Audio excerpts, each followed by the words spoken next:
বাংলাদেশের জনগণ জুলাই জনগণের সকল শহীদদের জাতীয় বীর হিসেবে ঘোষণা করে প্রয়োজনীয় সকল আইনি সুরক্ষা দেওয়ার অভিপ্রায় ব্যক্ত করেছে।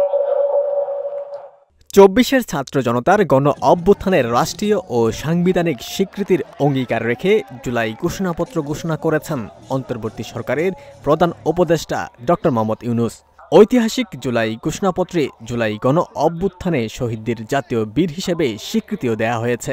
ফ্যাসিস্ট শক্তির বিরুদ্ধে অদম্য ছাত্র জনতার অভ্যুত্থানে রাজনৈতিক দল, ধর্মীয়, সামাজিক, সাংস্কৃতিক, পেশাজীবী, নারী ও শ্রমিক সংগঠন সমূহ সমাজের সকল স্তরের ঘোষণাপত্র পাঠকালে প্রধান উপদেষ্টা বলেন, ছাত্র গণ অভ্যুত্থান ২০২৪-এর উপযুক্ত রাষ্ট্রীয় ও সাংবিধানিক স্বীকৃতি প্রদান করা হবে এবং পরবর্তী নির্বাচনে নির্বাচিত সরকারের সংস্কারকৃত সংবিধানের তফসিলে এই ঘোষণাপত্র সন্নিবেশিত থাকবে।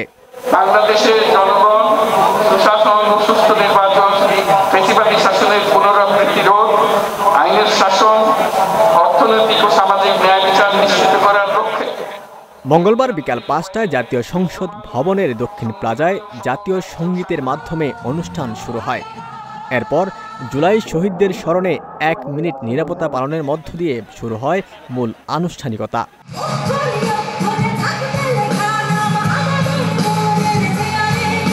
এর আগে ঢাকার মানিক মিয়া এভিনিউয়ে দিনব্যাপী জুলাই পুনর্জাগরণ অনুষ্ঠানে বিভিন্ন ব্যান্ড দলের শিল্পীরা সঙ্গীত পরিবেশন করেন।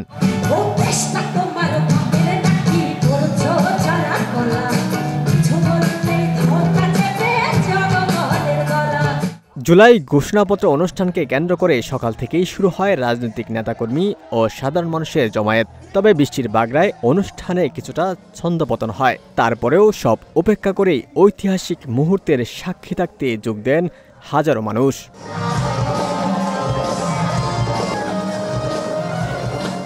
আনুষ্ঠানিকভাবে জুলাই গণ অভ্যুত্থানের স্বীকৃতি দেওয়ায় খুশি ছাত্র জনতা। আমরা চাই প্রত্যেক বছর এইরকম যেন অনুষ্ঠান আবার হয়। আমরা চাই প্রত্যেক বছর এভাবে হবে। আমরা তারুণ্যরা আবার জাগবো, আমরাও শিখবো আমাদের ইতিহাস কি ছিল, আমাদের উপর কি জুলুম হয়েছিল। ২৪-এর গণ অভ্যুত্থান থেকে আপনারা শিক্ষা নেবেন। বাংলাদেশের রাজনীতি করতে হলে ২৪-এর গণ আন্দোলন থেকে আপনারা শিক্ষা নেবেন। যেই জাতি কখনো রক্ত দিতে দ্বিধা করে না। ফ্যাসিস্ট সরকার যেহেতু আমরা একবার পতন করতে পারছি, আর যদি কেউ ফ্যাসিস্ট হয় তাদেরকে আবার পতন করবো ইনশাল্লাহ। ৩৬শে জুলাই ফ্যাসিস্ট সরকার পালানোর পরে ১ বছর পর আমরা যে আনন্দ ঘন মুহূর্ত পালন করছি, এই ১৭ বছরেও এভাবে এত আনন্দ করি নাই। আজ ৫ই আগস্ট ঐতিহাসিক জুলাই গণ অভ্যুত্থান দিবস। বাংলাদেশের রাজনৈতিক ইতিহাসে এক স্মরণীয় দিন। ২০২৪ সালের এই দিনে ছাত্র শ্রমিক ও সাধারণ মানুষের গণ আন্দোলনকে তৎকালীন প্রধানমন্ত্রী শেখ হাসিনার পদত্যাগ ও দেশ থেকে বাধ্য হন।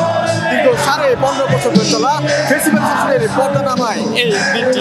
সেই ঐতিহাসিক প্রেক্ষাপটে গণ অভ্যুত্থানের দিন জুলাই ঘোষণাপত্র পাঠ করেন অন্তর্বর্তী সরকারের প্রধান উপদেষ্টা ডক্টর মোহাম্মদ ইউনূস, যার মাধ্যমে গণ অভ্যুত্থানকে রাষ্ট্রীয় এবং সাংবিধানিকভাবে স্বীকৃতি দেওয়া হলো। রাজধানীর মানিক মিয়া এভিনিউ থেকে ওর ফারুক, ঢাকা প্রকাশ।